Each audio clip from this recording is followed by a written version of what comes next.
Hello my friends, in this video I will answer you whether God is one of our needs or not. So if you like our video, please subscribe to our channel and share it with others. Question: in the previous lesson, we realized or recognized that we always hear the voice of monotheism, tawhid, and worship of God from within our souls, and especially at times of difficulty. This voice becomes stronger and clearer, and we naturally begin to think about God, and we seek His help and kindness.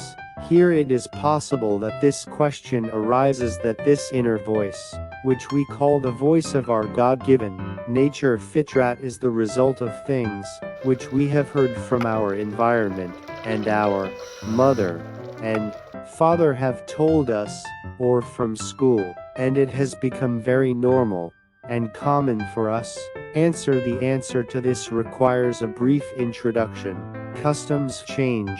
We cannot find a custom which has not changed throughout history among all nations.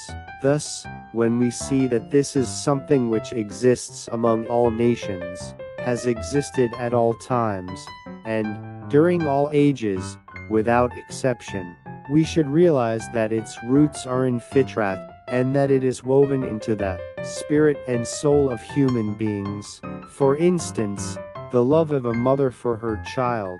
This can in no way be said to come from propaganda, or habit or custom, because in no tribe, or nation, or at any time, or age, can you see that a mother does not love her child. Of course, it is possible that a mother, because of a mental disturbance, do away with herself for a father. During the age of ignorance in Arabia, the time before the appearance of Islam, buried his girl children alive because his thoughts were wrong and based on superstitions. But these are very rare cases. Looking at this introduction, recalling how people in the past and in the present worship God, we see as this lesson is a little bit more difficult. Please pay careful attention. 1. As stated by sociologists and historians, there has been no time in history when belief in God and faith did not exist among people. Rather, in every age and time, and at all moments of this world, some form of belief existed, and this itself is clear reason why the worship of God is from the depths of the spirit, and its source is fitrat of human beings. Not that it is a result of customs we have accepted, because, if it were the consequences of habit and custom, it would not be so extensive and eternal. We even have rules which show that tribes who lived before written history began had some kind of a belief system. Of course, there is no doubt that at times, when people had forgotten God as the being who is above nature, they searched for Him and looked for Him among creatures in nature, and they made idols for themselves of things in nature. But with the development of thought, human beings gradually were able to see the truth, stop worshipping idols which were material creatures, and become familiar with the one God. 2. Some of the well-known psychologists clearly and directly say that the human spirit, or soul, has 4 senses.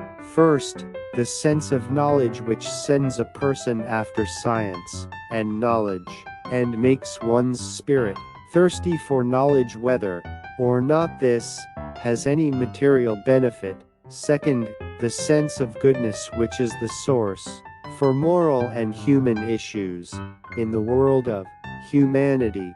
Third, the sense of beauty, which is the source of poetry and literature and art in their real sense. Fourth, the sense of belief, which invites the human being to come to know God and to implement His commands.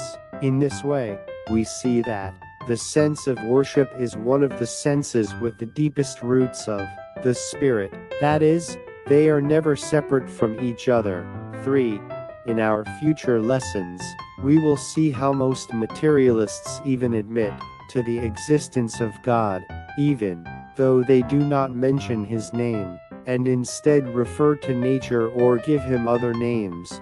But qualities are given to nature which are, in fact, qualities of God. For instance, they say, if nature has given two kidneys to human beings, it was because it knew that if one of these failed, the other would continue life, etc. Does this explanation hold for a nature which lacks awareness and consciousness?